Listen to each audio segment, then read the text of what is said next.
What's up, Rube? It's little big robots back with a quick video. This is kind of fun. I have been looking at these things for a while. As you know, whenever you go into a Target store here in the U.S., you have what they call the collector's spot, and it's like a little, they'll sell like NECA toys and stuff like that. It's kind of overpriced sometimes, but sometimes adequate prices. They're separate from the other toy area, which I'm not really sure why, but I believe that's because each one of those toy aisles, I should say, in a Target is reserved for, or is paid for, I should say, by like a certain company. Like Lego pays for that entire aisle. It's absolutely insane. One of the reasons I don't really like Target, I think they do have some toys. If you're into those particular toys, it's great, but if not, you're kind of stuck buying whatever they're offering. It's not a real toy store. This is why the internet just wins all the time. Anyway, this is something that has always appeared in the collector's spot area, and this is the Gundam Infinity series. They've always been about $17, and I've never thought I wanted one for that cost. They're just they're not even a 1/44 scale, I don't believe. So they might be, I'd have to check. They might be a little smaller. Look, free to play. I guess it comes with an app or whatever. You can play with an app. And so I just kept skipping or whatever. But anytime you're in a place like a Target, just constantly check with their, just if you see something that's been around a while, is not selling a lot, go check the take it up to the scanner and scan it. I scanned these and they were $0, literally $0. They came out as zero. And I thought, well, I'm an honest fella. I'm not gonna ever steal anything or whatever. But if it says $0 and I check out and it's $0, I'm taking it. Sorry, buddy. So I went ahead and grabbed the three. Now they had the RX-78, two of those, and then this Artemis, whatever, and they also have this kind of build-a-figure parts, but they didn't have any others, so that's unfortunate, but at least I get to try them out. These are literally little big robots. It's possible, being that they're taped up, maybe they're missing some part or something, maybe that's why, but usually what that means, $0, I believe, is that they are being discontinued, but to see a zero on there is a little bit strange. So I went to the front to check out. I hit the little, this is a nice little background there. I hit the little, boop, I booped it, and it immediately called someone over there, like if you're buying alcohol and they need to check your ID. So the young lady comes over and says, oh, wow, it doesn't come up at all. She said, do you remember how much these were on the shelf? And I was like, technically I remember maybe 17 bucks before, but I was like, I don't know, I just grabbed them off the shelf. She didn't care. She was like, okay, sweet, how about $3 a piece? And I was like, sweet. So I got all three for $9, which was a nice little deal. And they're basically just a little action figure. Oh, they have a nice kind of a ratcheted, you see that? It's kind of a ratcheted pose, so it's not, that's kind of interesting. The arm as well. It's not, magnificent. Let's see, how big is it compared to a standard, let's see, here's a standard 1/144 scale. It's not crazy big or anything, so it's a little small. So I don't know, what scale would that be? 1/150, I don't know, whatever that would be. But anyway, you get your basic stuff. That does not come out. No, it doesn't. For a little action figure, it's not bad. The head moves. Do the skirts move? This new method I have, this new camera, is kind of a bad method. I can't see ever. The skirts do not move. So how far? Oh, you can actually, what's interesting is you can still move them up because they're kind of rubberized. Feet move a bit. So it's not bad. It's not bad. You get with it, you get a typical beam saber. It's just a painted one. It's not an actual effects part, which is a little unfortunate. You get a cheap little shield. But again, this is a nice little collectible.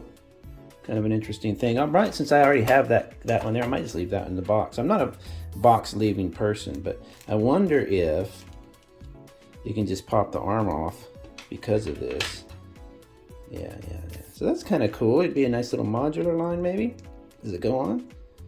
I don't know how hard that would be. Anyway, so there's the Zaku arm. So you get to build a figure type parts, and you get your decent little toy. But again, for $17, I could see why these would go on sale. They're just not worth anything above maybe. I mean, they're almost a gachapon toy without the assembly, So, but again, I mean, you have a little movement there and stuff. You can do a little bit of some posing, but nothing crazy. They're just a fun little shelf dart for $3. I was like, oh, heck yeah, I'll take that. I told myself if she was going to say, oh, it's coming up as, you know, the same price as before, I was just going to be like, nah, forget that, and just put it back on the shelf and let somebody else have it. Anytime I find a deal like this, if I would have found all of them, I probably would have grabbed them all for $3. But anytime I find a deal like this, I try to leave at least one for somebody else, just because it's worth that thrill of finding a good deal. You know, that's worth leaving something behind.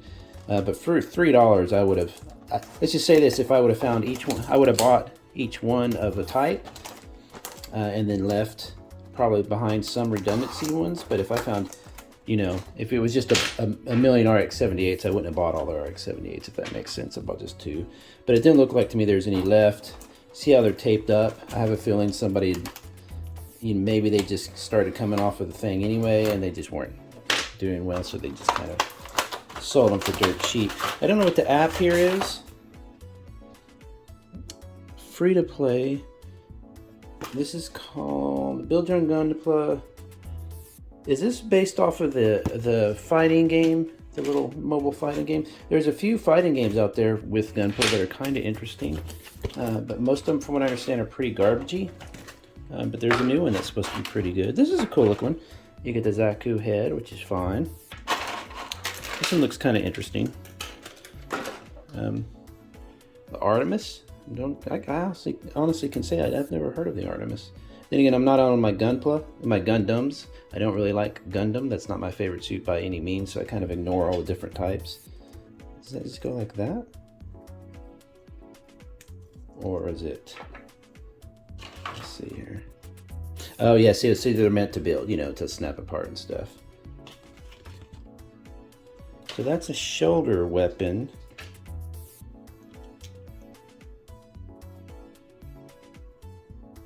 Let's see. Somebody out there is yelling at the screen to help me figure it out. What the heck? How does it go? So there is the shoulder mount.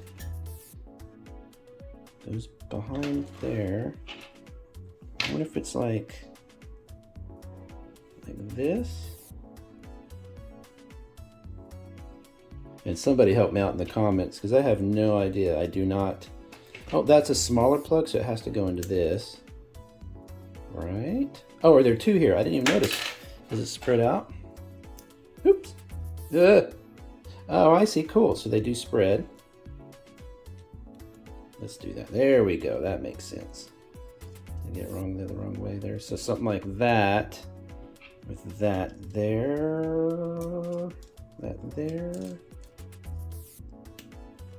Whatever. I'll figure it out later.